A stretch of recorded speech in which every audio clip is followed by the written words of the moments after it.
right, everybody, it is the Bryan and Vinny Show, March 10, 2022.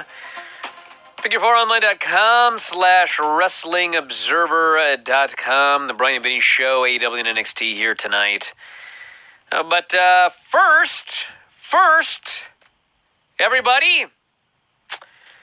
So I don't know if you've noticed or not. You probably wouldn't notice if you're just an audio subscriber. But if you're a video subscriber, you may have noticed that we have these sweet-ass new graphics. Oh. Yeah, on the Bryan and Vinny Show. And I think the only one that's still looking for one is Lance Storm Show. I think we're working on one for that. But we got one for Filthy. We got one for Observer Live. And much, much more. But anyway, I have... It's been brought to my attention that the songs over this show are boring. Uh-oh. And I mean, we've got the Lance Storm theme. We've got the Filthy 4 Daily theme. Observer Live, we've got like real music. It's on the radio. And this, we've got this public domain video game, whatever the fuck it is. No offense to whoever created it, but... And then the other day, we had that Rob Bartlett showing me that song contest. I was like, my God, we have a lot of talented folks listening. So, let's everyone think about having some listeners put together some songs for the Bryan and Vinny Show. Some opening, like some tunes. I think it's a great idea. What do you guys think? I realize when I say that, no one can answer. Yeah. But it makes for a great podcast. Sure. But when I say that, you're all thinking something in your head. And hopefully that's a great idea, Brian. So anyway, if you'd like to create a song for the Bryan and Vinny Show, well, Go ahead. Play it. Yeah, I'll play it. Brian at WrestlingObserver.com. Put Bryan Vinny bumper music as the subject line. Bryan Vinny bumper music, and have a little bit of fun with it. And if they're good, I'll play them. And if they're really good, I'll put them in the rotation here. What do you guys think about that? I don't think we should have like one song. We have so many talented folks that Dagan here says an instrumental. I think that everyone should think about this show. You know what I'm saying? Mm-hmm. Like the Lance Storm song, a great song for the Lance Storm show. Not sure if it'd be great for this particular show. But we've had Lightnin' Hopkins music in the past, blues, old school blues. I mean, make a cool song, everybody. Make some cool songs, and we'll start playing those as the opening to this program. I don't know why I didn't ask earlier, but it's a damn great idea, whoever came up with it. To be fair, we've only been doing this show for like 17 years. Yeah, but we've changed the music many times, and I think people are sick of the same old fucking shitty songs. So interesting. We have talented folks, so make them. MP3. There's not going to be a limit because I'm just going to fade them out as we get going. But don't do like a 30-minute song. It's a waste of your time and mine. But do like a nice little tune. If you want to do some singing or whatever, instrumental, some blues, some acoustic, come up with something fun. Send it to me. Bryan Vinny bumper song, MP3 format, and we'll start playing them here on the show. Surprise people. I will try to plug everybody, but. You know how it goes. It's hard sometimes. You're doing it for the love of this show, everyone, okay? Let's not lie. There's not a big monetary prize here. No. It's for the love of this show and wanting to be part of it into perpetuity. What more could you ask for? All right. Shall we? I suppose we shall. We watched AEW Dynamite March 9th, 2022, a very newsworthy show, starting from the get-go. Chris Jericho comes out for a promo. Says Sunday was one of the greatest nights of his career, even though his neck is sore, even though he tapped out to Eddie Kingston's Stretch Plum. Can't believe that's actually moving a U.S. company now in 2022. But still, it may have been his best match in AEW. Eddie awakened something in him Jericho did not know was there anymore.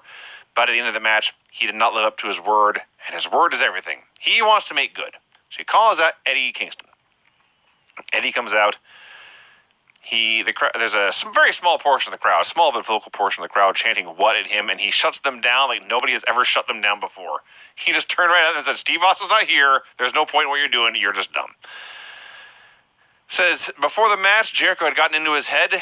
It's true, he had lost to Jon Moxley and Miro and CM Punk and every other big match he'd ever had in this company. But he knew a lot of people read his article in the Players Tribune. He knew how much that meant to them. He had to live up to those people. And after he got the win, he cried, not because he was proud of the match or because he had gotten the win, not for himself, not for Jericho, but for the people who read the article and what it meant to them and their view of mental health and that kind of thing. So this handshake you want, it's not for me. It's not for Jericho. He says, I dragged the old Jericho out. Jericho proved everyone wrong. Jericho says, I respect you. Thank you for one of the best matches of my career. And they have the big hearty handshake. But then out comes 2.0 and Daniel Garcia. And they attack Eddie Kingston, and they lay him down, throw him to the mat, and put the boots to him. And they attack Jericho, and they throw him to the mat, and pretty much leave him alone. So the beating is continuing. That's not exactly what happened. It is what happened, but the moment they grabbed him, he went down and he starts holding his neck because he'd been dropped on his head with that suplex. So what you are supposed to think as a viewer is, my God, his neck is so bad. Yeah. Just being touched, he's rendered a paraplegic here. So it was actually very, very clever because, in fact, they didn't beat him up. But because he'd been dropped on his head and they built a whole match around it, I got to say, as we'll get to here in a moment, what actually happened, but they did such a good job in the first part of this segment that I won't say they totally got me, but the only reason they didn't totally get me was because we had just seen someone kick someone else in the balls, and we had just seen two people who didn't like each other fight and then become a team afterwards. That's the only reason I figured that they can't possibly be like friends and a team after this. But had it not been for those two things, they did such a great job that I was thinking, my God, we may actually see the same fucking storyline twice in 3 days. That's how good they did. And when he went down, like, I didn't even think for 1 second that it was a ruse. Later, it made sense that it was a ruse, but the storyline and the neck and the dropping on the head and the point of the match, all of that, he did such a great job grabbing his neck and writhing. I didn't even think for 1 second it was a ruse. I thought it was just storyline. He's got a bad neck. Very clever. Well, as it turns out, Proud and Powerful make the save with a bat. And they're ready to lay into one of these goofballs with a bat. But Jericho's on his feet. He says, no, I want to do it. And they pass him the baseball bat. And he uses it to attack Santana and Ortiz. It's a trap. And they are working him over. Jake Hager runs out. Briefly seems conflicted, but immediately makes a decision to side with Chris Jericho. And there you go, everyone. The Inner Circle is dead. Born in the first episode of Dynamite, September 19th, 2019. Died on this most recent episode, March 9th, 2022. So it's Jericho, 2.0, Daniel Garcia, and Jake Hager. All five of them worked together to powerbomb Eddie Kingston through a table, and even with 5 men, they still nearly killed him. And Jericho dubs this new group the Jericho Appreciation Society. Yes. It's not subtle. You know, we had some people in the chat here saying, anyone got thoughts on the name? I don't know about Jericho Appreciation Society. A small part of me loves it. Well, here's the deal, everybody, okay? Chris Jericho is 52. How old is Chris Jericho? I'll look it up. Find out for me. 50-something. He's in his early 50s. One way or the other. He's in his early 50s. It says only 51. 51 years old. 51 years old, and he is, I mean, is there anybody listening to this right now that would not vote Chris Jericho into a professional wrestling Hall of Fame? That seems unlikely. I mean, he's absolutely, without question. If you care enough to pay for this show, you're probably aware of what he's accomplished and what he's done. I mean, if they just created a Hall of Fame today, I mean, he's absolutely, completely a first ballot Hall of Famer, okay? So, when you're a absolute first ballot Hall of Famer that's been doing this as long as he has, and you're 51 years old, okay, very hard to be a heel. Because it's like when Flair used to try to turn heel in WCW. Like, he could get booed, but who the fuck wants to boo a 50-something-year-old Ric Flair? Like, nobody did. So, in order to be a 51-year-old first ballot Hall of Famer, in order to get booed, you got to come up with something clever, okay? And what he has come up with is, my gimmick is that I am a sports entertainer. Yeah. I am an influencer, and my group is called the Jericho Appreciation Society, okay? You're not supposed to like it. That's the point. Yes. He's got to come up with something that can make his character at his age and, with the renown that he has, something to get the guy booed. And being a sports entertainer in AEW, I mean... That should get the job done. That should get the job done. I had the idea for Orton because there was a point where I actually thought Randy Orton might go to AEW. And Randy Orton going to AEW as WWE Randy Orton, doing the same style of match, I mean, he would have been such a fantastic heel. So now Jericho is basically, he's a sports entertainer, and he's got a group, Jericho Appreciation Society, men who appreciate Chris Jericho. Society of them, yes. Of course. So, this whole thing, I mean, he's no idiot. It's very, very clever, and it's what you have to do, because quite frankly, at his age, this probably is going to be his last heel run. I've thought that quite a few times. Yes. So I mean, maybe he can pull it off at 60. Yeah. But you get to a certain be the age one. where your role is like the old ass kicker Yeah. who comes back and kicks ass as a babyface when shit really goes down. And that's like your role once or twice a year you come back. Ultimately, he's going to be in that position. But if he can figure out a way to be 70-year-old Chris Jericho heel, he's, whatever above a first ballot Hall of Famer would be. Yeah. Because that'll be practically impossible. Just thinking about this, it's been a while since Chris Jericho has reinvented himself. And it's about time. And he's been doing it for a few weeks now, and I guess it's full underway. But yes, this is the latest new Chris Jericho. CM Punk does a promo immediately after the dog collar match of the pay-per-view. He notes they'll be picking thumbtacks out of his skin and scratching dried blood out of his ears for weeks. He accomplished what he wanted to, and it ends on an ominous note. CM Punk is dead. Long live CM Punk. I want to make one other comment about Jericho here, because Corey says, he'll get this over. He always does. I got to get Jericho on the show one of these days and ask him this, because I think, there's a thing. Let's say that I win the prediction contest, and I award myself with a platinum ring celebrating it. All right? So I get it, and then I try and get it over, right? Mm-hmm. That means that I had an idea, and then I try to get the idea over, okay? I feel that with Jericho, that he doesn't necessarily, he comes up with a lot of ideas, but I don't think that he's like, well, I got to get this thing over. What he does is he finds something that appears to be getting over, and then he goes with it. There's a difference. You know what I'm saying? Sure. What Vince does is he tries to get something over. He decides what he wants to get over. Roman Reigns is a babyface for 6 fucking years. And he just hammers it. And he hammers it. And he feels if I hammer this fucking nail enough, it's going to get over. Whereas I think that Jericho is less, I'm going to force something to get over. And, whatever part of this Jericho Appreciation Society, whatever part of it starts to get over, he's going to go with it. Right? Yeah. That's the difference. He's a smart man. Well, he understands what pro wrestling is. Like, when something starts to fucking get over, you go with it. Yeah. Because it's fake. Yes. You just go with whatever starts to get over. And if it doesn't get over, you just fucking drop it.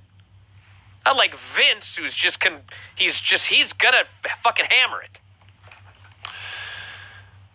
Hangman Page then faced Dante Martin in an NXT Championship match.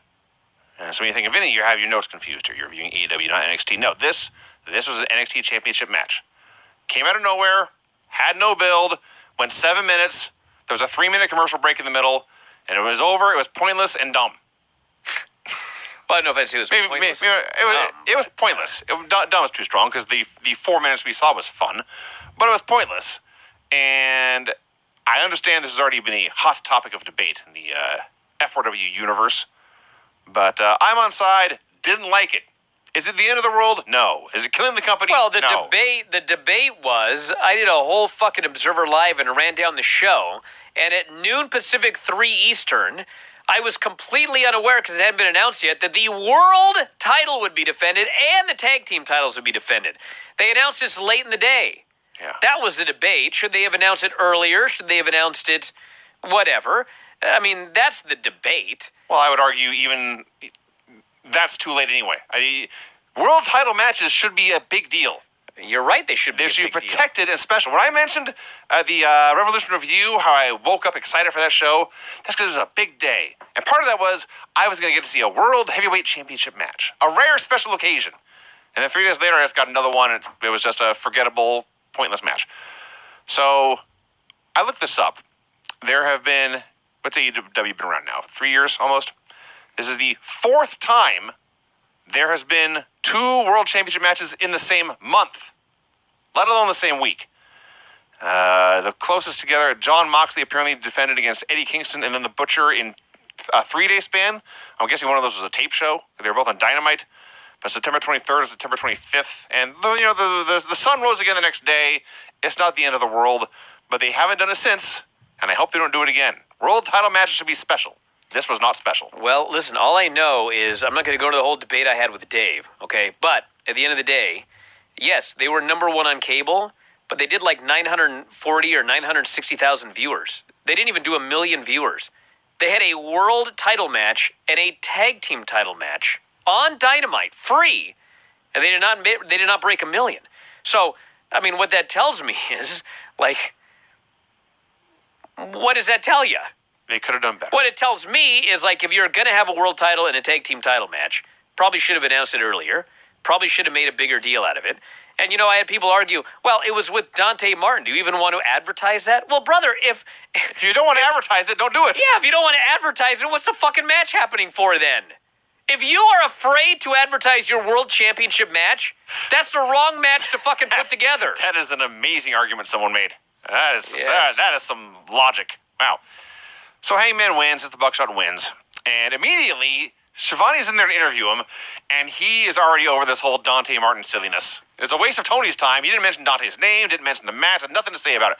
Hangman is the one who had to say, wait, before we move on to what's next, and Adam Cole, he calls Dante back to the ring. Hangman is the one guy on the entire show who actually tried to put Dante over here.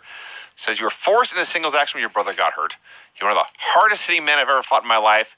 If you make it back to this level, I'd love to do it again.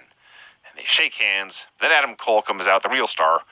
And they get Dante Martin off the screen and shuffle him to the back and don't want anything to do with him. I don't think this is anything to help Dante Martin. Have I made that clear? Well, I think it helped him a little bit because Hangman put him over, and he did make a good point, which was a year ago you were a undercard tag team guy, and you managed to work your way all the way up to number 1 contender in a world championship match on television. So whatever you think about it, I mean, that is a story. He went a long way. He failed, but I think that people can watch the match and go, one of these days that Dante is going to make it. So I don't think this was a failure, but I mean, I wouldn't have done this, but that doesn't mean it was bad. It's not what I would have done. It's not what I would have done. So Adam Cole says Adam Page beat him on a fluke win. He won't get lucky again. Challenges him for a match, I believe, next week on Dynamite. A trios match. You find any 2 friends to face my 2 partners. They're 2 guys who know you better than you know yourself, and they are my friends, not yours. I laughed at that. It is an AEW thing. Well, Friendship and is it very paid important off in this company. later. And there was a payoff. So he offers to give Page a week to process, but vows to make his life hell, and he won't stop until he is the new AEW champion. Anthony Henry and JD Drake versus Bryan Danielson and Jon Moxley. I can't really call this a squash because Drake and especially Henry got a lot of offense, but man, Danielson and Moxley beat the crap out of him. Crowd chanting, "Thank you, Regal." Drake actually got a hot tag, believe it or not. It did not last long. Moxley threw him out of the ring, hit the ugliest dive ever, and a paradigm shift on the floor. And that was Henry, excuse me, not to Henry with the paradigm shift on the floor. Danielson beats Drake with the knee strike, the stomps, and the label lock. The crowd roars with approval. Everyone loves this team. By the way, we mentioned that Bryan Danielson has a great spray tan. He was once like notoriously pale.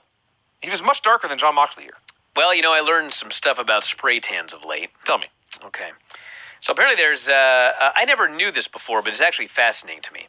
So there's different ways to get a spray tan, and there's different ways to apply self-tanner, okay? So there is the spray tan where you basically put shit on yourself and it colors you, right? You're painting yourself. Okay. So then if you go to like the tanning salon and they have one of those you step into the machine and it like sprays you. Yes. I didn't know this, okay? But there are two different ways to get that spray tan.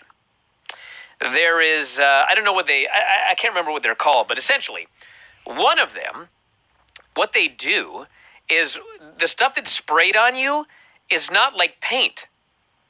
It's some weird sugar, and it interacts with your skin, and it basically darkens your skin as if you had an actual tan. Right. And that's, they call it, I think, clear. So they spray you down, and then when you walk out of the self-tanner, you look exactly the same. Okay. And then over the course of like 5, 6, 8 hours, your skin it interacts with your skin, and your skin darkens. Okay. Yeah. But then they have another one for, you don't want to wait. And so they spray the sugar on you, and then they spray you down with some color. Right. So I think that the fake color is what turns some people orange. Whereas if you get the clear, it looks more like a real tan. Gotcha. So I think that's probably what Danielson, I could be completely out to lunch, but I think that's what Danielson is probably doing. He's doing the clear. So it actually looks like he's really got a tan, as opposed to looking like a goblin. So then Tony Schiavone interviews Your Lordship, William Regal. Now, I watch these shows on Thursdays most of the time, and did this week. And so the big news, I already know the big news by the time I start watching. And I don't know how big news it was, but William Regal took to Twitter to publicly apologize to his colleagues for missing his time cues and basically screwing up this segment and then at least one more. So it's quite ironic that his first line here is, I am quoting, time has flown by, my time is flying by. And later he adds, time is ticking by. I laughed so hard. So he says I didn't laugh. When he basically talked about how I don't got much time left. Well, in hindsight, when you know this promo went long and he keeps talking about how time is ticking by. No, he was talking about his life. That part too. That's not funny. That was the part I was like, what the fuck's this guy talking about? I had flashbacks to Ultimate Warrior. Well, he went long because he had a very emotional... wow. He went long because he had a very emotional beginning, knowing he's 53 years old, had a very hard life, a lot of battles in the ring, a lot of battles with himself, and, of course, his addiction issues he mentioned. And he's getting choked up thanking Tony Schiavone for all the help that Schiavone's given him over the years. Eventually moves on to actual business here. He was just sidelined for 2 months. I thought his time in pro wrestling was done, but he heard his old friend Bryan Danielson had name-dropped him. And he talked about how he's trained with Danielson, and he says, listen, as much of a rogue as I am, if you work hard, I will make you a better pro wrestler. He points out Danielson has a very clean life compared to himself. Danielson is the wrestler I should have been. The perfect wrestler, he calls him. He says, 11 years ago, I met Jon Moxley. We put each other through problems that would make the devil cry. And then he moves on. He talked about Danielson for like 4 minutes, had one sentence for Moxley because time was running short. When he heard they were going to knock the stuffings out of each other, he wanted to be there to see them do it the right way. And they did, and it's over. Essentially, he says we gave the perfect wrestler in Bryan Danielson, the perfect rogue in Jon Moxley. You won't like it if you step in the ring with him. You will step up or get stepped on. When he got fired from NXT, I talked about this a little on Observer Live today. I did that tweet about how, imagine firing William Regal. Yeah. Which, by the way, I retweeted last night. Valid. Yeah. But anyway. It will be valid many more times before the year is out. I tweeted that, and I was just gobsmacked. And amazingly, I heard from some people in NXT, and they said, you may not believe this, but,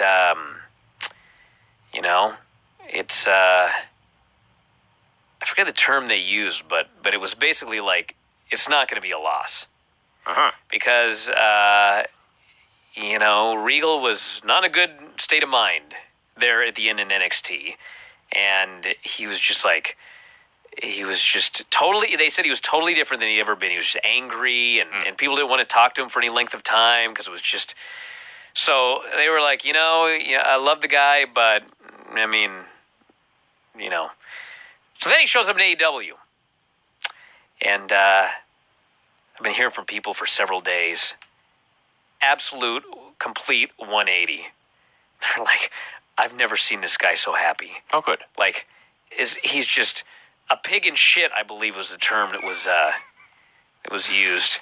Just like, certainly not by himself. He's over the moon. He's just so happy. He's like, he's beside himself with joy. And I don't want this to be a burial of NXT 2.0 or anything like that, but, I mean, fuck. Regal told his story, and he talked about how Bryan, not Daniel Bryan, by the way, Bryan Danielson is the perfect wrestler, okay? Mm-hmm.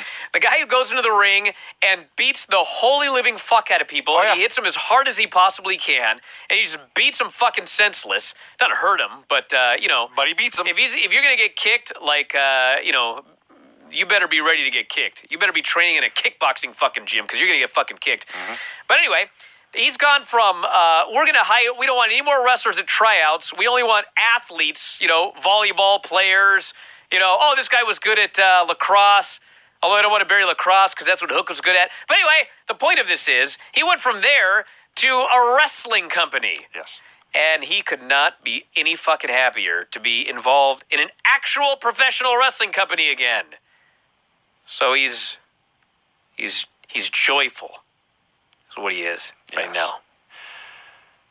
I would have been too watching this fucking match from ringside. I was joyful watching it from my house. That probably would have been even better. But he did go long, which leads us to Wheeler Yuta versus Pac. They do mention that yes, Orange hurt his shoulder on the Beal out of the ring in the ladder match of the pay-per-view. This was the funniest fucking thing, dude. Both in real life and in storyline. Okay? Mm-hmm. In storyline, they said that because Dante Martin and Hangman Page didn't go 60 minutes. Yes. Okay? Tony had set up a standby match. Yes. Okay. That's funny, the idea that Dante Martin and Hangman, Tony thought maybe it would go 60 minutes in storyline. But anyway, they set up a standby match, which you and I used to watch all the time in NWA. Yes. Right? Yeah. Because they would say, we're going to have Ric Flair face, some bloke. And, they started at 50 minutes after top of the hour. It's done at 45-minute mark. Didn't go the time limit. And so they throw in Barbarian or somebody. Yeah, 4 dorks, and then it goes off the air without a finish. That's your standby match. Something to fill time, right? Yeah. So their standby match is in the middle of the show. Because in storyline, Hangman and Dante went short. Right? Yeah. Okay. A shorter match than the bookers expected. Well, in real life, William fucking Regal went long. Yes. So, this fucking standby match resulted in all the other matches getting their time cut. Yep. So, I hadn't thought about all this, but you're exactly right. That's exactly what happened. They could have cut the standby match. So, ironically, the standby match fucked up the timing of the rest of the fake standby match, by the way. Yes. Fucked up the legitimate timing of the rest of the real show. I howled when I thought about that later. So, they're just cutting at the end. And I was like, did we really need... And they had to do it because they announced it was going to happen. But we did not need Pac and Wheeler Yuta. They go... There was literally nothing. There was no angle afterwards, nothing. No, yeah, they went 30 seconds. It filled time that then led to everything else being cut. They went 30 seconds, went to commercial, came back, wrestled like a minute more, Pac won with the Avalanche Brainbuster and a Brutalizer. I mean, for the 90 seconds of TV time they had, they did the best they could. But yes, why bother? You know what's amazing is they should have just said, Tony signed a standby match for the end of the show in case, Pac and Dante don't go as long as expected. And then you don't mention it again, and you just do the rest of the show normal, and then you never show the standby match because you didn't need it. But anyway, what's done is done. It was a funny thing to laugh about. Yes. We had a Cutler Cam promo with Adam Cole, Red Dragon, and the Bucks. And Cole notes Revolution was not their best night. He did not win the world title. Neither of these tag teams won the tag team championship. And he says this, and the two teams immediately begin to blame each other for screwing up their plan. Cole says, listen, doesn't matter. We're going to turn things around in this trios match next week. Me and my two friends, I guess Hangman and his two friends. He starts to rant about Hangman and how he has no friends. And the Bucks have to interrupt him and say, listen, if you need partners to face Hangman, we're out. They don't want to fight him. And Cole looks at him and there's a pause. And he just says, well, I wasn't going to pick you anyway. I was going to pick Bobby and Kyle. And they're fine with it. They don't mind beating up the Hangman. And he storms off all pissed off. Yes, that's the key thing. He storms off the set because they made him look bad. Yeah, exactly. Because his whole point was, I am better friends with these two than you are. Yes. Then it turns out his friends won't team with him if they're facing the other guy. Yes. Now he's really pissed. Yes. They do junior high girls drama very well here. Yes. they're main eventers. So there's the match. Well, actually, we'll get back to it, but it's Cole and Red Dragon on one side. Alex Marvez is interviewing FTR. This was flabbergasting. There must be a backstory here that has not gone public yet. But Dax begins to rant about his daughter. Explains because of her, they are going to put the tag team titles aside and get revenge on the Young Bucks and Red Dragon for winning the Battle Royals last week and the week before. And Tully Blanchard says, wait. We're going to put aside a quest for the titles to get revenge on people who took away our quest for the titles? I guess. Okay. Tully says, wait, you brought me here to make you tag team champions. And they say, you're fired. Then they cut away, and it was the most abrupt. It's funny because, it's very TNA, actually, the way they to the back these segments. But to be honest, this needed more time. I'll say. But I'm not going to complain that they don't leave the camera on people for 30 awkward seconds before they actually do finally cut away. It seems like there should be a balance in between what they do and what WWE does. But this was an example, as was the next segment, of things that they could have done next week. There was so much stuff on this show, and they didn't need this. And this seemed like it should be important, but the length and the abrupt cutaway and the never mentioning it again made it seem very unimportant that FTR fired Tully Blanchard. Yes. So anyway, I would have done this on another show. This thing could have been bumped to Rampage easily. Next, we had the Andrade Hardy Family Office Emergency Meeting. So it's on one side, it's Matt Hardy and Private Party. The other side is Andrade and Jose and Butcher and the Blade. And Matt begins to speak. I'm here to apologize. Every time I put on a suit, I turn into an asshole. Which you would know about, Andrade. And Andrade's there in his fine-ass suit, and he's a little annoyed. So they go back and forth a bit, and then decide to vote. Should we kick out Matt Hardy? And Matt says, this is pointless. Private Party are my boys. They're not going to vote me out, but we'll go through the motions. So Matt Hardy votes thumbs up for himself. Don't kick me out of the group. Andrade votes thumbs down. Jose votes thumbs down. And Private Party votes thumbs up, both of them. So it's 3-2 in favor of Matt. Butcher and Blade apparently do not get votes. No. They're just over in the corner. Well, when they agreed to this whole thing, that was the deal, that Matt Hardy and Private Party would always have the, deciding they would have the majority vote. I see. All right, there you go then. Yeah. Well, it's irrelevant now because when Matt turns his back, Private Party turns their thumbs up into thumbs down, and the crowd gasps. It's a very simple gesture. Andrade reminds Matt that in this business you must always watch your back. Matt is confused, turns around, sees a thumbs down. The beating ensues. The crowd is already chanting for Jeff Hardy. They get Darby Allin and Sting instead, but they are also overwhelmed, and there's a beatdown going on. And then the crowd finally gets Jeff Hardy, complete with the original Hardy Boys music. Well, it's not Hardy's Boys music. It's in the public domain. It's public because It's been used in many different places. Yes, but it made it even maybe more he awesome. bought it so it's no longer public domain. That would be quite the coup. Yeah. Regardless, it's the Hardy Boys music you've been listening to for 25 years now. And Jeff runs out, and this pop that he got. I know it's old news. It's 2022. This is not a mind-blowing thing to say, but this guy should have been a much bigger star than he actually is because people love him so much. But he worked for some bozos, and he had some personal issues. And when they tried to do things with him, he screwed it up. He's not not without blame in the matter. He's not, but the closest he ever came to breaking through was actually 2009 when, he was challenging, I think, Randy Orton for the world title at the Royal Rumble. And it was like, they got to put the title on this fucking guy. He was so over, and it wasn't his fault. They just had Randy reverse the twist of fate, RKO'd him, and pinned him. They fucked that one up big time. And that was the closest he ever came to breaking through. That was someone else fucking it up. Yeah. But he did fuck it up countless times. He fucked it up for himself quite a bit. But he did not fuck this up. He got the monster ovation, probably the biggest reaction in the entire show, even though they knew it was coming, by the way, because there were chants for his name. And he runs wild, and they lay out everybody, and he gets the senton. He hugs his brother. Darby Allin is basically marking out. He was gobsmacked to see Jeff there. And it was a hell of a segment. You know, I advocated for this on another show, and there was so much on this show that I feel it should have been on another show. And as big as this pop was, they actually only had 3,000 people in this building.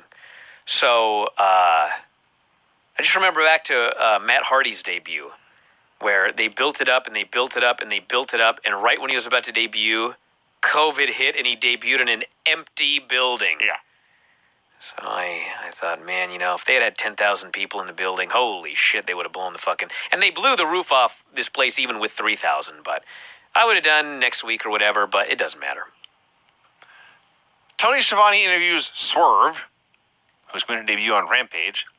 He is immediately interrupted by Tony Nese, and I would get mad about it, but even Swerve is like, I was wondering who would be first to immediately interrupt me here on an AEW promo. I laughed. So apparently they've been fighting on Fridays for a long time, which is news to me. 205 Live, bruh. Well, there you go. And they're going to do it on Friday again. So there you go. Shane Strickland versus Tony Nese on Rampage this week. Wardlow comes out for a promo. This guy did a great job. He was very authentic and believable.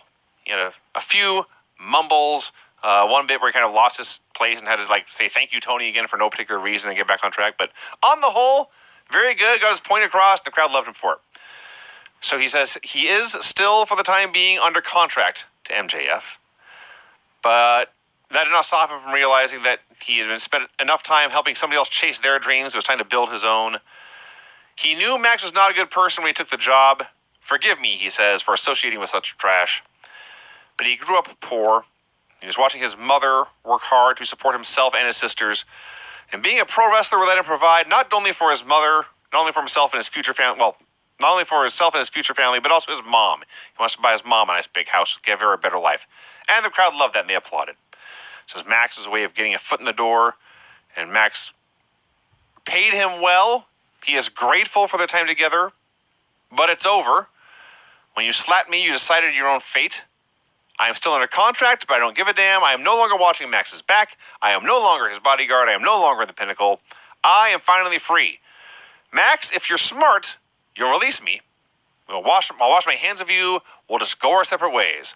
I am only concerned with winning the TNT title and earning a new contract, but that won't be enough. I want it all. AEW is officially Wardlow's world. And the crowd cheers. I thought he did a great job. Something's going down, but I don't know what it is. I don't think MJF's going to go, I think that you should be released. There's going to be something wrong. He's going to fight for his freedom here. I was wrong. The easiest thing would be a match, and if Wardlow wins, he's released from his contract. Yeah. Then you'd have to have some, but I don't know if MJF needs another loss this early, so we shall see. It doesn't have to be against Max. It could be against Spears. Could be, yeah. Alex Marvez interviews Keith Lee and QT Marshall. Keith Lee is bewildered about what he's doing there with QT. QT tries to explain we have a common enemy in Team Taz. And I want you to know that when you go into battle with those men, myself and the factory will have your back. And Keith Lee takes this in, ponders it for a moment, and says, I happen to have a very large back. I'm good. And he walks out. And then QT, it was so bad it was good. Like a cartoon villain, he goes, you'll pay for that, Keith Lee. It was a very Paul Jones, number one Paul Jones reaction. You'll pay. God, it's too bad he doesn't have they could do the bald-headed geek gimmick with QT. You absolutely could. You could do QT in a hair match. Yeah. The problem is it'll just never be the same. There's only one Paul Jones. There's only one Paul Jones. Scream geek like that.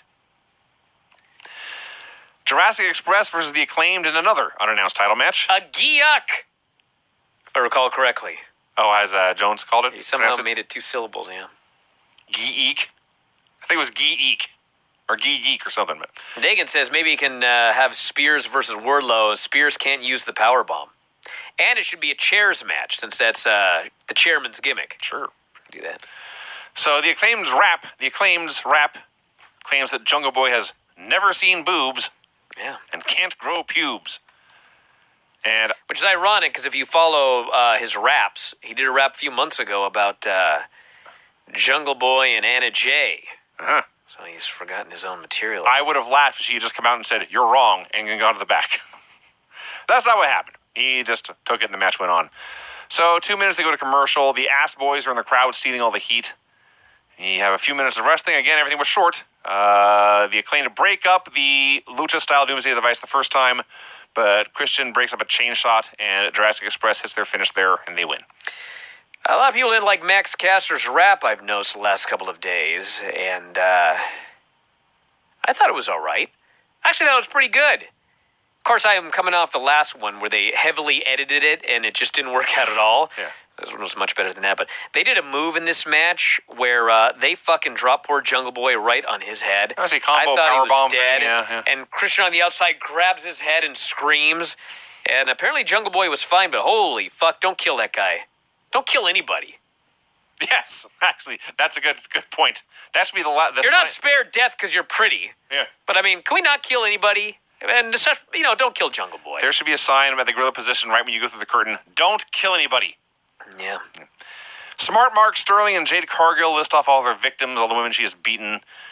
They have one more match to get to 30-0. They want to know who's going to step up and receive the kiss of death on That Bitch Show. Just making fun of me for being a known rap fan. My fucking ring music was Tupac and Dr. Dre. You don't think I know my raps? Not when you say it like that, I don't. That was some good delivery, if I do say so myself. Was it now? Yeah, that was the whitest thing I ever said. That's and I'm actually not white. Yeah. Layla Hirsch versus Thunder Rosa. I mean, I may look that way, but I'm a fucking Hispanic. You're half Mexican. My father swam here. Yes. Bro. Your mother didn't. Well, she didn't, but... You're half Mexican, half German. She's not more than half. We talk to Granny every week. Yeah. Layla Hirsch versus Thunder Rosa. Yes, the story is, and this is brought up later, Thunder loses a title match, but for some reason, instead of going to the end of the line like everyone else in AEW always does, she gets a chance here against Layla where she gets another match with just one more win. Okay, listen, I'm going to play Dave here. All right? So I want to make this clear. I think this is dumb. I'm just going to explain what they did here, okay? I'm going to explain why they did what they did, even though I think that it's ridiculous. So apparently, Thunder Rosa had such a good record that even though she lost, she still was ranked number 2. Okay? And then at the pay-per-view, Layla Hirsch, who was ranked number 1, cheated to win, whereas Thunder Rosa was fucked.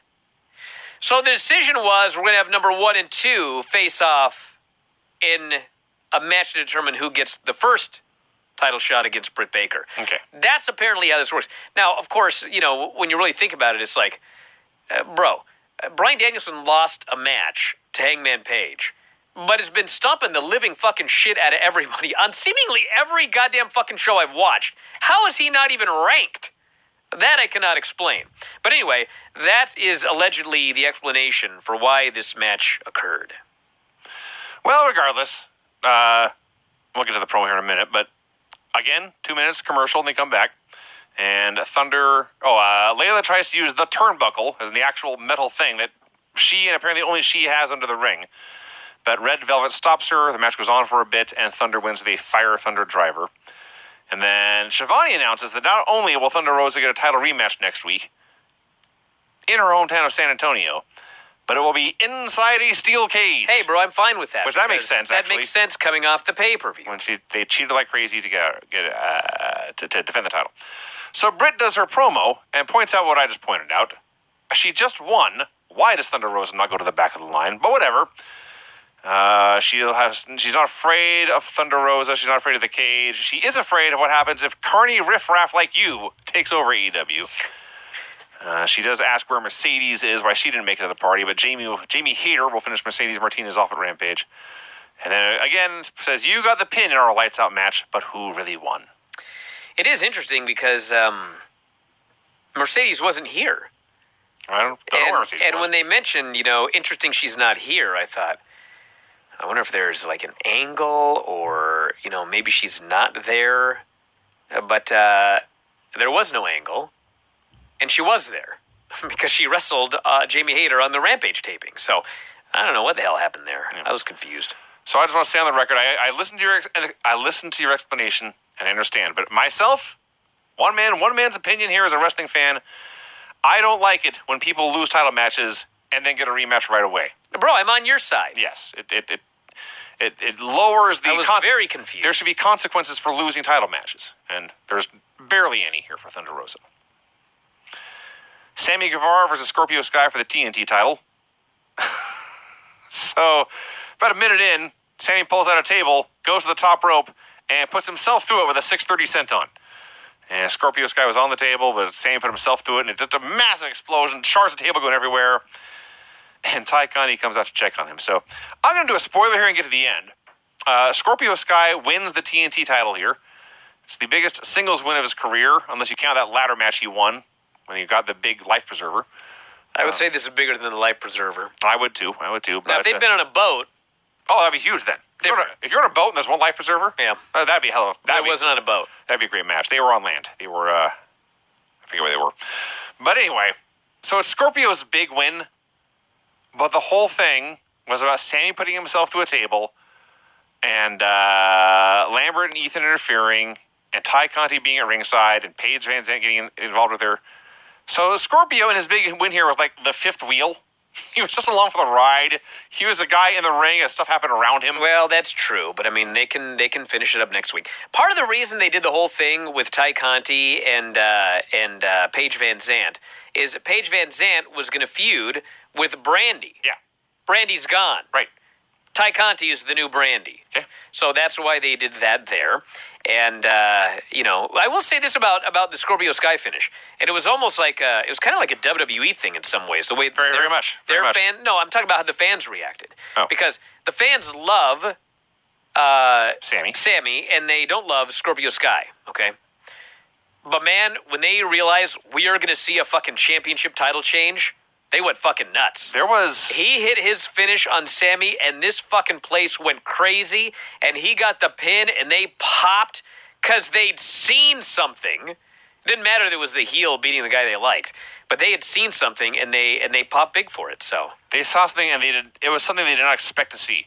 Yes. I don't think there was one person in this building that thought Scorpio Sky was walking out of this match the TNT champion. Well, I did. And only because I knew they wanted to do something with the guy. Jumped up, slack-jawed, eyes bugging out. They couldn't believe their eyes. But there you go.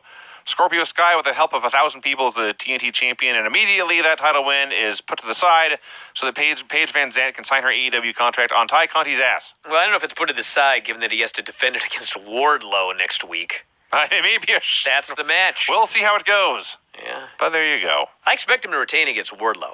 Like, something's going to happen. MJF will probably screw him. MJF does something where he can't wrestle or he screws him or... Yeah.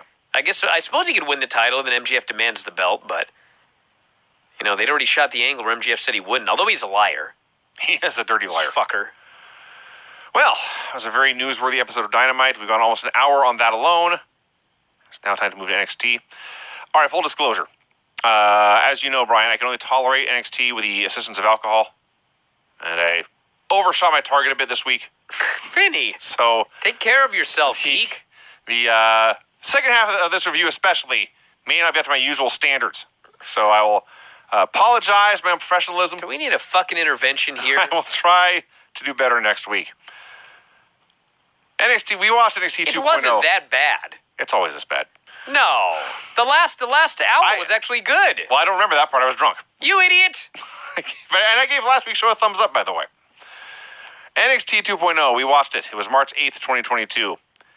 We opened with Cora Jade and Raquel Gonzalez versus Wendy Chu and Dakota Kai in a semifinal match in the Women's Dusty Cup. I told you blokes that Cora Jade and Raquel Gonzalez weren't winning. Because they were never supposed to be in the goddamn tournament. So somebody had to win the tournament. I don't know who it's going to be, but it looks like Cora Jade and Does somebody really have to win? Can we stop it? Well, I mean, Just throw the whole if tournament you're out. going to do a tournament, I recommend a winner. But anyway, it looks like Cora Jade's going to face Mandy at WrestleMania, which is probably the plan for a while. Because, we know we need new stars. Anyway. So, they always show Toxic Attraction. I think they call it the Toxic Lounge. They have a big comfy couch they're watching these matches on. And it's funny because they always look bored out of their skulls. They're so stuck watching NXT. It's terrible. So, Wendy took a nap. Raquel did an airplane spin one way, then another way. And the heat on Cora Jade was not good for my drunken head. The heat on Cora Jade, the camera cuts were not good for my drunken head. Wendy Chu and Cora Jade are doing the small package spot where you roll around in a circle and each one gets pins. And I'm 90% sure Wendy was just wrestling herself. And then suddenly Toxic Attraction attacks during the break. And Vic Joseph says, as a normal functioning human being would say in plain English, how does this change the complexion of the women's semifinal Dusty Cup match? Goes on for a while. Cora's making her own comeback. It's very indie-rific. Like she's supposed to throw a kick and have whoever is in there catch it, but it's more like, here's my foot, I'll hold it in midair so you can grab it, and then I'll hit an enziguri. So Cora makes a cover at one point. I want to make this very clear. Let's keep this in mind. Cora makes a cover, and the announcers scream, this would be an upset. If Wendy Chu and Dakota Kai lost this match, it would be an upset if Cora Jade won. So the match continues. Dakota hears voices in her head that tell her not to wrestle, but then she does anyway. And eventually, Raquel tries a Chikona bomb. Her leg gives out because of Toxic Attraction attacked. Dakota hits a Yakuza kick. Wendy hits a splash. Dakota hits a foot stomp. And she pins Raquel. So it's Wendy Chu and Dakota Kai going to the finals. As Wade Barrett screams, the favorites have been eliminated. 3 minutes ago, you told me that Cora winning would be an upset. Which is it? Well, maybe if Cora got the pin, it would be an upset, but if Raquel got the pin, it would be the favorite. Christ. Hey, listen. All I know is same shit I talk about every week. Wendy Chu's one of the better wrestlers on this whole show. No one gives two fucks about the gimmick. I'm not going to mention any names, but is there a reason? Do they train the women, like, when they need to run, to stand, do a stutter step, and then run like this? Am I the only one that notices that? Most of them are very bad at it. Why do they do that? It's probably the same person who teaches them to kick with their back. You have to be taught to run? My 2-year-old can run. Well, if they're being taught to run, they're being taught very well because they'll take 18 steps to get across the ring. I thought this match was all right. But why is Dakota Kai talking to herself? And a baby face. Is she a babyface? Yes. Are you sure? Well, fuck yeah, she's teaming with Wendy Chu. Well, so Wendy's a babyface. Yeah. I don't know if that means Dakota is. Tommaso Ciampa does a promo. He's in a 3-way tonight for the title. Says this is more than the NXT title at stake tonight. A win means he can walk into the stand and deliver as the main event. And Braun Breaker and Dolph Ziggler can argue about who's 2A and 2B, but I'm number 1. And there's never been such a big gap between number 1 and number 2. We see Sarai in her schoolgirl costume creeping on Tiffany Stratton backstage. We have the Creed brothers laid out in the parking lot. What's supposed to be funny, I don't think. But Roderick Strong is just running back and forth in the background. I don't know if he's trying to look for help or who did this, but he's just getting his steps in. After the break, the Creed brothers are in the trainer's room, and then Raquel Gonzalez joins them because of what was done to her knee. Tiffany Stratton versus Fallon Henley. Fallon Henley. Okay, you may disagree with me on this one, Brian. I think Fallon Henley is a much sillier name than Tatum Paxley. Oh, get out of here. They're both ridiculous. They're both equally preposterous. You know, Vince did an interview with Pat McAfee, and he actually said, I always learn from my mistakes. We learn from what doesn't work. Bro, they have been doing the same shit for 1,000 years. Yeah. Fallon Henley, who's a jobber, against Tiffany Stratton. And then somebody runs in this case, Sarai. Sarai interferes and results in Fallon Henley getting a pin over Tiffany Stratton. How many times have they done this? Has the Fallon Henley ever in the history of this fucking business gotten over when they've done it? I'm pretty sure the answer is no. Has it ever made you care more about seeing, oh man, I really care about this match now? The babyface costs the heel a match against a jobber. That's supposed to make me want to see the match?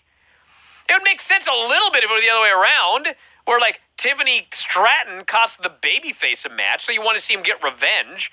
But it's like, oh man, I can't wait to see Tiffany Stratton, the heel, get revenge on the babyface I like. The babyface had a cheap shot from behind I guess Tiffany beat her up last week, but yeah. Fallon Henley, by the way, is the woman who was the bartender and was trying to help Jensen Briggs get laid. And she celebrates with Briggs and Brooks after her big win here. Andre Chase is a Chase U. Is it? At least I finally got to the point where Dave agrees that he's not sure if this guy babyface or a heel.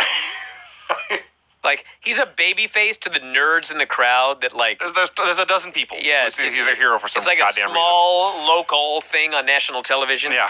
But to any other, functioning adult, it's like, this guy's an asshole. I will say, this week, I laughed with him. Usually I'm laughing at him.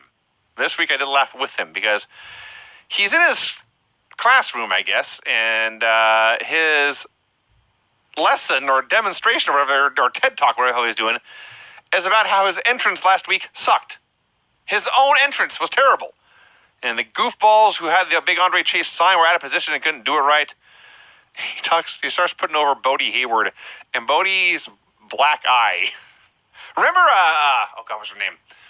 JBL's woman who had the giant mole? Yes. That was Jillian Hall. Jillian Hall. That was more realistic makeup than Bodie Hayward's big swollen black eye. So a different student, I forget even what his point was. Maybe about how Bodie... It wasn't that insulting. That's the key. This is something about how... I don't even know, but Andre Chase's response is to point at him and say, quote, "You disrespectful piece of shit. I'll beat the shit out of you." Have you not been paying attention to these segments, Vinny? He does that in every one of these Chase University deals. He uses profanity. Yes, he uses profanity and they bleep it out every time. They didn't bleep it this week. Well. That's why it was funnier. I see. "You disrespectful piece of shit. I'll beat the shit out of you." Why would you go to this school? Why would anyone enroll at Chase U? That I don't know. Jesus. And it's like, he never has a graduate. Bodie Hayward is a graduate. Is the big swollen black eye. So he graduates and goes back to class? Yes. I don't... What hey. a dork. I couldn't wait to get out of that fucking place. That makes as much sense as anything. I'm going to graduate and go back. I enjoyed this. Looking back, it's very clear I enjoyed this more than any other Andre Chase segment ever. Clearly, yes. Trick Mellows at the barbershop. Talking about all the men Hayes has beaten. You see, now he's got the gold, so he makes the rules. He has won this title. In the process, he has climbed rung by rung. And because of that, they're going to do a ladder match the way this title was born, in a big 5-way ladder match. Get a shot of my head, Jared. Don't do this. I don't know what inspired that, honestly. I don't either. Is it lice over there? What's happening? No, I just couldn't take it anymore. So I'm starting to lose it. So he wants to do a ladder match. He wants to have 4 challengers because that's the way it was the first time. And all these challengers should qualify. And someone asks, "Why are you going to do this?" And he says, "Because I can. I'm going to stand at the top of my title. I'm going to deliver the performance of a lifetime. And I'll be a champ who doesn't ever miss." Cool. I thought this was really good. And they explained why he wants this ladder match and why it's so important to him. And because on paper, it's stupid. You should not want a ladder match for competitors. But he's such an arrogant prick that he thinks it's the best way, essentially, to steal the show and make himself look great in victory. Lashing out with Lash Legend. This fucking segment. I mean, it was fucking horrible, but like I was We had someone accuse someone else of having butt implants on national television. A wrestler at that. I can't let that go. Like, this was like, it was so horrible, but I still, like, there's something about it I appreciated. I don't even know what. I don't either. And I'm horrified at the prospect of the match. I think it was a butt implants line. She was so mad at her that she had a fake butt. Which, of course, she denied. So Lash asks, was your mom... Asks? I guess that's what I said. Yeah. Maybe I'm still drunk. I'm not drunk, everyone. I'm fine. Lash asks, was your mom just a groupie? Or was she everyone's groupie? That is a groupie! I was going to say... A groupie is not exclusive. I am not a rock star, all right, clearly. But as I understand it, the groupie, by definition, is everyone's groupie. If someone has built fences, so to speak, it's not a groupie anymore. It's a girlfriend. Yes. Nikita did not deny, by the way, that her mom was everyone's groupie. She said she was a free spirit and taught her not to be judgmental. And Lash says, you're only trending because you're in the same show as I am. What are you and your butt implants gonna do? And Nikita insists the only fake things about her are these nails and her spray tan. This inspires a pull apart, and they're separated. Do I have that right? I about covered it, dude. Okay. Mackenzie interviews Imperium. They deny attacking the Creeds earlier. They would never taint the honor of this great sport by resorting to underhanded tactics.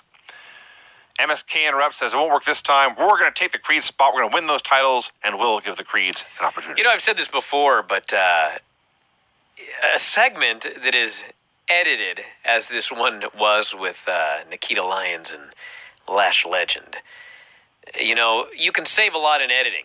I've seen it personally. Okay, yes. This was a fucking atrocity. So I'm trying to imagine the raw footage. I'm trying to imagine what they had to work with to get this. Whew. Brutal. All right. So it's JB and BJ and their friend are there. So, as you know, Brian, in recent weeks, I've had some fun with the name Tatum Paxley. Much to your consternation, I've shuffled the syllables around because it doesn't matter what order you put them in, they're all stupid. But I wasn't thinking about that here. I just went to write down her name, and instead of writing down Fallon Henley, I actually wrote down Hayden Fallon. Because it doesn't matter. It's no worse a name anyway. So they're backstage asking, hey, what happened to the Creed brothers? Who attacked those Creed brothers? Do you know, Vinny, that back in the day when I was writing Figure 4 Weekly and it was time to write the Frank A. Gotch's Flying Mare Wrestling newsletter, there was always names in there. And what I did, because it was so long ago, was I would bust out the phone book. You guys remember that? I do, yes. Yeah, there's a book with everyone's fucking phone number in it. That sounds like a series. You know, going on the internet today, and there's all this privacy stuff, like, you know, we care about your privacy, you know, make sure you do this or that or whatever. Back in the day, your fucking name, address, and phone number was in a book that everybody got. So anyway, I would go through this book, and I wanted to make sure that I didn't use someone's name that lived by me. So I would find one person's first name, and then I would randomly turn the page and get one person's last name. And that's how I came up with all the names for the Flying Mare, just totally at random. None of them is fucking shitty as these NXT names. How do they come up with names so bad? How? Like, my point is, even a random name generator comes up with better names than Tatum Paxley, Fallon Henley, Grayson Waller. I don't mind Grayson Waller. Yeah. What's the other guy's name? That's the rhythm. Harland. Much Like better he's than a Harland. fucking romance novel. God. It's a Harlequin. Whatever. Probably be better if his name was Harlequin. He is definitely not a Harlequin. Anyway, Hayden Fallon's hanging out with her redneck buddies, and they're trying to figure out what happened to the Creed brothers who attacked them, and her redneck buddies immediately accuse the Mexicans of being in on it. Now, to be fair, they do point out Legado del Fantasma has attacked people at the parking lot before. There is a track record here, but that's profiling. It is. But they point out if it was us, everyone would know about it. And anyway, didn't the Creed brothers beat y'all? So So they go back and forth. Elektra says something, and they say, well, maybe you beat up the Creed brothers. And she says, don't go accusing me because you can't get laid. That's her quote. Wow. It's canon now. He can't get laid. That is canon. He replies, I'm working on it. And his friend said, he's trying his best. He's trying his best to get laid. Yes. Still can't. You know, when you try your best to get laid, this guy needs some advice. Something's going wrong. Because his fucking friend's fucking with him at this point. Yeah. So. Oh, you're not getting laid? Try harder. That always works. I remember all those times when you weren't getting laid, Vinny, and I was like, you know, Vinny, you just have to try harder.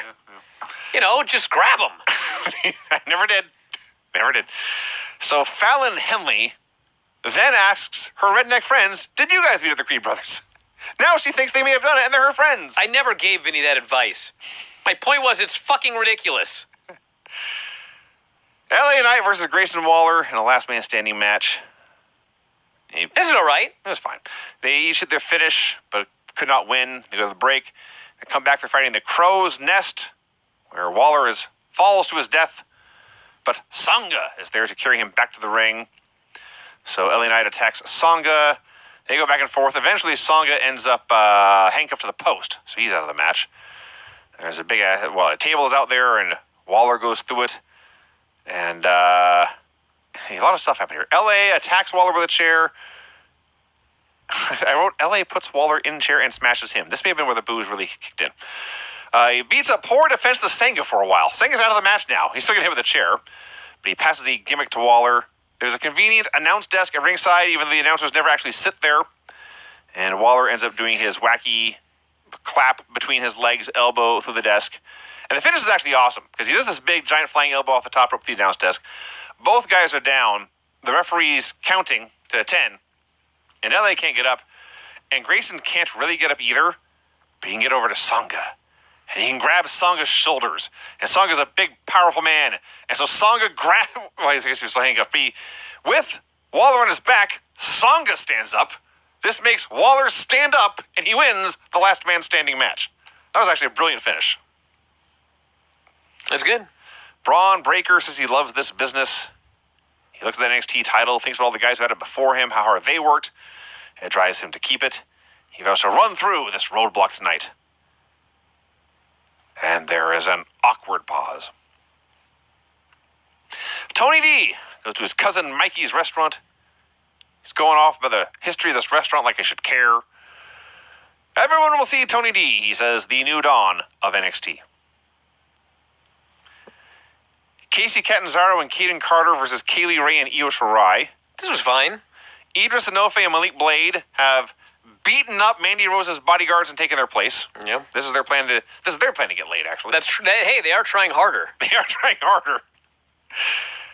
So there's a hot tag going on. We are told that Casey and Casey are the only real team left in this tournament. What a sweet tournament. What a great tag division you have. There is a terrifying, Doomsday Device Poison Rana thing. It's not the finish. And eventually, Io pins Casey with a moonsault. Now there's no real teams left. That's right, yeah. So yes, the finish, the finals are going to be Dakota Kai and Wendy Chu versus Io Shirai and Kaylee Ray. And then Cora attacks Mandy. Well, I presume she's fighting for the title Mania weekend. Idris and Malik. She's not ranked, I don't think, but no, that doesn't matter here. No, wins and losses do not matter in NXT. Yeah.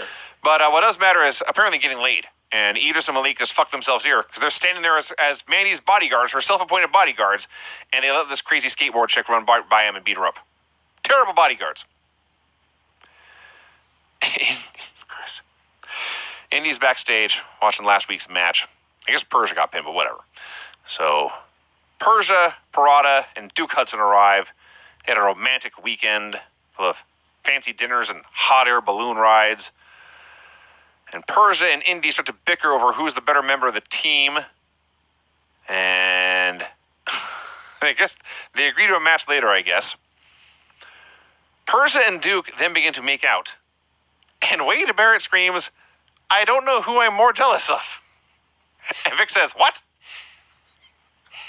I mean, he's a handsome Australian, don't get me wrong. But Mackenzie interviews Tiffany Stratton. So this whole thing is over a necklace, right? Oh, that's right, yeah. So Tiffany That's says... a great angle. Yeah. I forgot about that fucking necklace. Tiffany says, next week when I face Sarai, I won't just break her necklace, I'll break her face. I'm thinking, dude, neck is right there. I won't just break her necklace, I'll break her neck. This isn't that hard. MSK versus Imperium. Hey, it was good while it lasted. Well, last it was good, but the crowd didn't care. They're only saying, we want Creed. Well, it was because for whatever reason there are people in the performance center that hate MSK, and so they had to do the droning boos because they don't like them because of some shit that happened that no one on TV has any fucking clue what's going on about. All it did was hurt the match. I mean, to be fair, the non-shitheads in the performance center, they didn't cheer to like drown them out. They just sat there. So yeah, this heat for this match was not good, but the wrestling was good. Well, it lasted, and the Creeds attacked for the DQ. Thank God I sat here for these 2 hours wondering what happened to the Creeds to watch this DQ and this. Bro, these fuckers got in the ring, and I don't know how much you were drinking. There was carnage. If you thought you were hallucinating, you weren't. This was wanton, dangerous. Yes, this destruction. is the key. This was not a safe No. Brock Lesnar style beating God, where no. He fucking causes, he's like Godzilla trouncing through a village, but he didn't hurt anybody. Yes. Whereas these guys, Every suplex. I can't believe nobody was killed. Yeah. One guy got suplexed accidentally onto another guy. It's one thing when it's a plan, because then everyone knows what's going to happen or whatever. But one guy just got killed, and then another guy gets fucking thrown on top of him that he wasn't expecting. Yeah. And the guy that was being thrown was expecting to land on the mat, but he landed on a guy. Yes. And then another guy got like overhead shoot belly to belly, and he has to do a fucking forward roll because he almost landed on his head and died. This was not good. This was like, I'm all for, I like the Creed brothers. With the right team, they're exciting and they can have decent matches, but fuck. I saw this and I'm like, you guys are off TV. You are off TV. Go back to fucking train because fuck me. If I were in charge of this company, I can't put them in the ring right now. They're gonna kill somebody. I'm not even joking. No. This was so scary and dangerous. Okay, that is how I saw it. So it God. wasn't just the booze. Yeah, everything was completely out of control. And there were bodies flying and landing at awkward angles, not the way you're supposed to do it. Yeah, no good. Harland is watching Draco Disgusting Anthony. noise in your throat. Jesus. It's been a long day. Harland is watching Draco Anthony lift weights. And Joe Gacy steps up to say he comes in peace. I was drunk enough to just let it go. It was more like 5 seconds, who cares? Zion Quinn defends Draco Anthony. Says Draco is his own man. Which is funny, because if he's his own man, he wouldn't need Zion Quinn to speak for him. I guess they're doing a tag match.